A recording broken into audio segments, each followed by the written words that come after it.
It is a beautiful yet chilly day in Massachusetts. I'm sitting outside reading this book by Mark Bittman. Wow, I didn't realize his picture's on the back.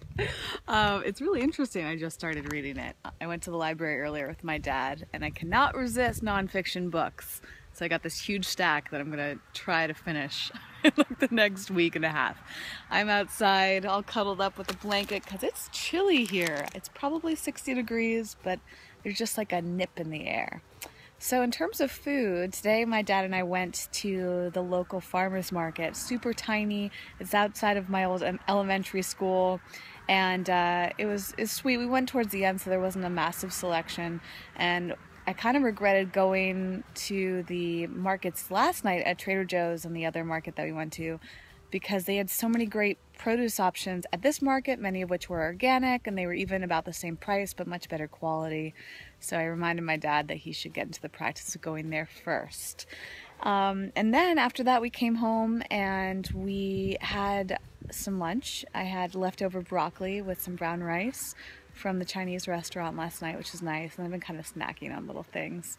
It's so hard not to snack here because, I don't know, I guess the pace is slower here and there's so many various snacks around the house. Do you do that too when you're visiting your family or friends? It's a hard habit to break. Also, when we were at the farmer's market earlier, I ran into the chef who works in the cafeteria of my high school, and it was really fascinating because he told me that the government in Massachusetts has been coming after him, or the school, and I'm a little confused, so I don't know if I'm going to word this quite right, but basically he wants to serve more portions and higher quality food, so the budget's higher, and I guess they're all up in arms that he's like giving kids twice as much food. But his perspective is that these are all growing kids and they need more calories. They don't need less food, they need less processed food. And it was just so amazing hearing him talk about this. Then he told me that there is a new person who is helping with like vegan and vegetarian cuisine at the schools, because there's been a recent influx of, I guess, Indian and Chinese people in the area. He said just to support their dietary preferences, they're doing more ethnic cooking. They always have vegetarian options there. They do meatless Mondays. It's really remarkable. And he said that the obesity rate in our town is so slim, which I've definitely noticed, pun intended, there. Every time that I spend time home with my family and just in this town, I recognize how amazing I had it and still have it.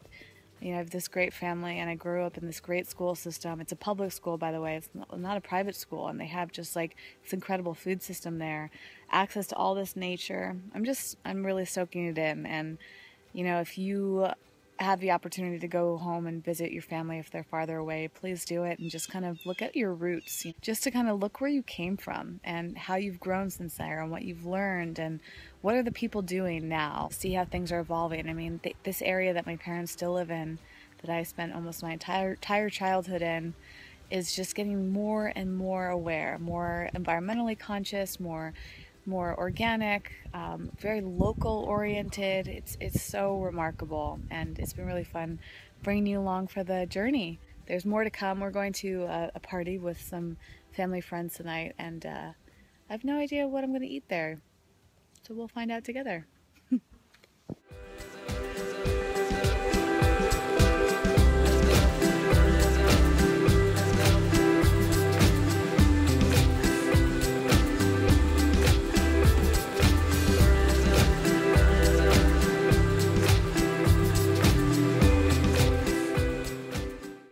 Party was pretty uneventful. It was just a bunch of people from this town that my parents know.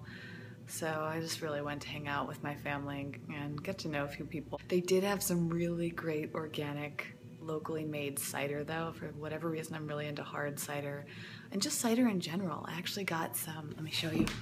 I found some organic cider at the grocery store earlier. I was very excited about it because I rarely ever have a cider, just like regular cider in California. Hard cider I have from time to time. I just love the taste and the sweetness of it. So they had some of that there and some good wine. And they actually had a salad that was completely vegan, which is awesome. It was already made up. I didn't even have to say anything. They were like, here's a vegan salad. Awesome. And it turned out there was a second one that just happened to be vegan as well, just didn't have any cheese in it. But the other one had quinoa and corn and mushrooms and olives and a bunch of things. It was super flavorful. I also had some bread, some glutinous bread, and tomato that was soaked in vinegar. And of course all these foods are off the low histamine diet, so you can't really see it very well, but I get the rashes on my neck and just kind of some nasally things. So definitely not feeling 100%, but I also don't feel too horrible. So it's okay, you know. I have a tendency when I go to events to end up eating foods that I really shouldn't be eating, and I really need to get better about the habit of eating food, like a big meal ahead of time, and I don't think I had enough food before the party, and that was just out of sheer laziness. Can you relate to that? Let me know in a comment. And let me know if you have any like tried and true methods in making sure that you're well prepared for a party. You know, in my head I probably should have brought along like something that I could have kept in my purse, but sometimes I just want to go and just throw out some of my dietary preferences aside from the vegan thing out the window and just enjoy a party. So I gotta wrap things up. I'm doing a little bit of work now, a little bit of video editing, and headed to bed. Everybody else is asleep, and that's why I'm so quiet right now. I'll see you in the next video. Thanks so much for following along with my journey today, and we'll see you tomorrow for the next one.